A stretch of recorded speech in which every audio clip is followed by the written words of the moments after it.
Welcome guys, in this video I'm gonna show you how you can pair this HP speaker to your iPhone.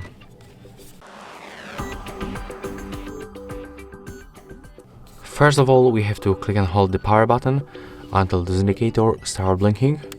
So let's make it right now. As you can see, there it is. So just put it close to your iPhone. And right now on your iPhone, all you have to do is just simply go to the settings, open the Bluetooth. I just misclicked, we have to go for the Bluetooth for sure. Turn it on by tapping on the switcher. And then from the list you have to select the HP speaker 360. And as you can see right now we are connected. And that's all for this video. If you find it helpful, remember to leave a like, comment and subscribe to our channel.